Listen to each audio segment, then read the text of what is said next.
এই লোকটির কাছে 12,000 কোটি টাকার নকল নোটের ভান্ডার ছিল, কিন্তু আশ্চর্যের বিষয় হলো সে এই নোটের 1 টাকাও খরচ করতে পারত না, কারণ বাজারে একটি নতুন মেশিন এসেছে যা খুব সহজেই নকল নোট ধরতে পারে। আসলে এই লোকটি ভারতেই সবচেয়ে বেশি নকল নোট ছাপাতো। সে প্রতিদিন 1 কোটি টাকার নকল নোট ছাপাতো, কিন্তু এই নতুন মেশিনের কারণে তার তৈরি 60 টন নকল নোট এক ঝটকায় নষ্ট হয়ে যায়। সে বুঝে উঠতে পারছিল না এখন কি করবে। ঠিক তখনই তার একজন লোক তাকে কিছু নতুন নকল নোট দেখাল, যা এক স্থানীয় কারিগর তৈরি করেছে। আশ্চর্যের বিষয় হলো এই নোটগুলো মেশিনের টেস্ট সহজেই পাস করে যায়। এটা দেখে লোকটি অবাক হয়ে গেল। তার কাছে নকল নোট বানানোর জন্য বিশ্বের সবচেয়ে দামি প্রযুক্তি ছিল, অথচ একটি সাধারণ ছেলে তার চেয়ে অনেক ভালো নকল নোট বানাচ্ছে। সে সঙ্গে সঙ্গে ওই কারিগরকে ধরে আনে। তার নাম সানি। সে আগে একজন দক্ষ চিত্রশিল্পী ছিল। তার শিল্প এতটাই নিখুঁত ছিল যে আসল আর নকলের মধ্যে পার্থক্য বোঝা খুব কঠিন ছিল। কিন্তু একদিন তার বান্ধবী তার গরিবের কারণে তাকে ছেড়ে চলে যায়। সেদিনই সানি ঠিক করে ফেলে যে সে আর ছবি আঁকবে না, বরং আসলের মতো দেখতে নকল নোট বানাবে।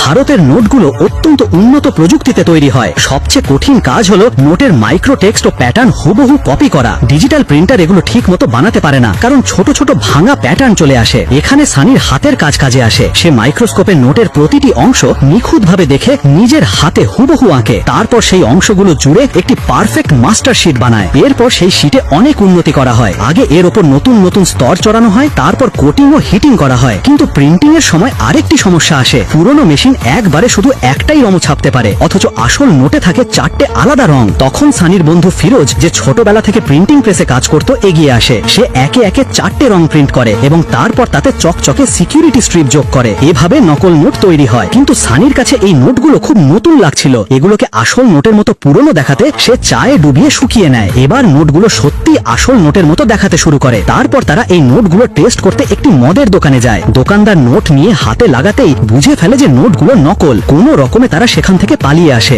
বাড়ি ফিরে সানি ভাবতে থাকে এত কষ্ট করে বানানো নোটগুলো শেষমেশ ধরা পড়লো কিভাবে। তখন সে আরেকটি টেস্ট করে। সে তার বন্ধুকে চোখ বেঁধে আসল আর নকল নোটের মধ্যে নকল নোট চেনার জন্য বলে। তার বন্ধু হাতে লাগাতেই নকল নোট চিনে ফেলে। এবার সানির বুঝতে দেরি হয় না সমস্যাটা